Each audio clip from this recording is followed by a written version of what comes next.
G'day and welcome to the Vagabond channel. I'm on my way to the White Hill Cemetery to visit the grave of Henry Frederick Boyle. Harry Boyle, as he was known, was one of the most famous and important Australian cricketers of the 1870s, 80s and 90s. Today, I'm afraid he's almost forgotten, so I'm hoping to tell you a little bit about him and maybe bring him, back to people's thoughts for a bit. Harry Boyle died in November 1907, and in January 1909, this beautiful headstone was erected over his final resting place. So let's go and have a look and see what we can see up there.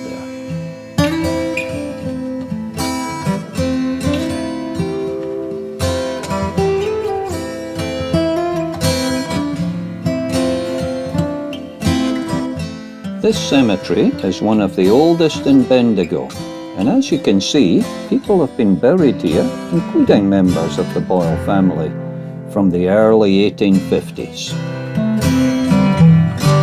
The way to the Boyle grave is off to the left here, and as we wander along, I'll tell you a few facts about Harry Boyle. They'll be in no particular order, but should give you an idea of why he was so important to cricket in Australia.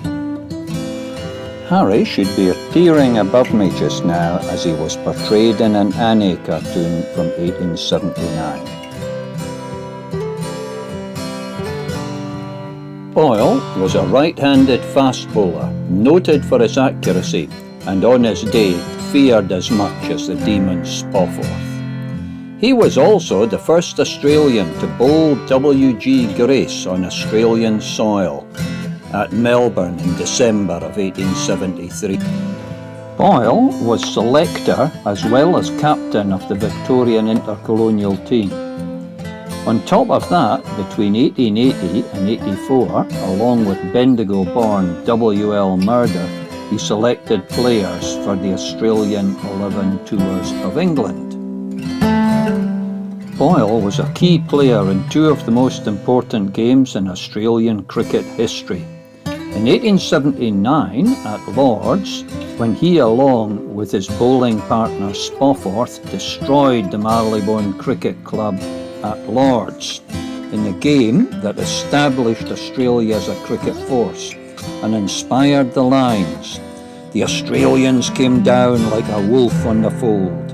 The Marylebone cracks for a trifle were bold. Our grace before dinner was very soon done, and Grace after dinner did not get a run. Of course, and probably the most famous game that Boyle was involved in was in 1882 at the Kennington Oval. Boyle, again with his partner, the Demon, bowled Australia to victory. This was the first time England had been beaten on home soil and, of course, inspired the famous Ashes mock obituary.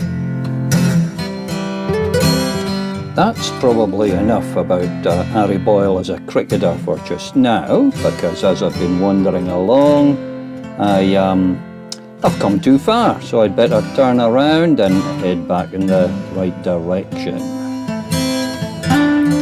Here's a fun fact for our English friends. Harry Boyle's great-grandparents, Jane Langley a convict and Thomas Chipp a Marine, were both on the first fleet to Australia. This makes Boyle pretty much Australian royalty. Of course, this isn't something that he would have admitted at the time, although he did mention the fact his great-grandfather was a Marine, because the reality is, in his day, it was seen as a great disgrace to have a convict ancestor.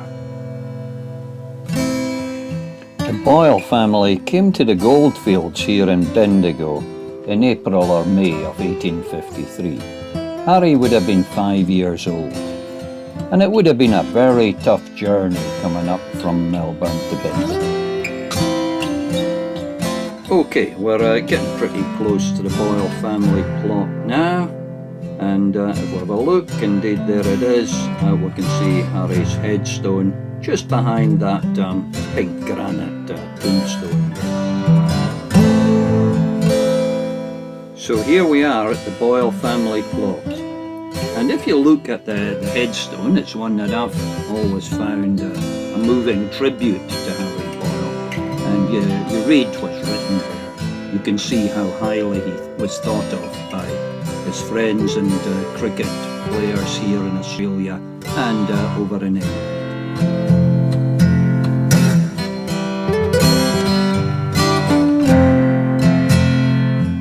Of course, it's not just Harry that's buried here. This is the family grave of Daniel Boyle.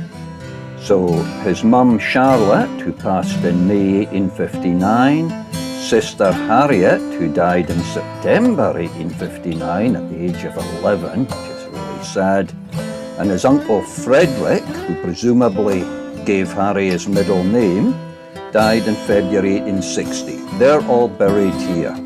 And of course his dad Daniel finally in 1876. Now the family, after coming here in 1853, ended up settling in Sydney Flat, which is now called Woodvale. So let's go out to Woodvale a look and see what evidence there is of Harry Boyle out there. If you liked this video, please hit the like button below and watch out for the next video about the Boyles in Woodvale.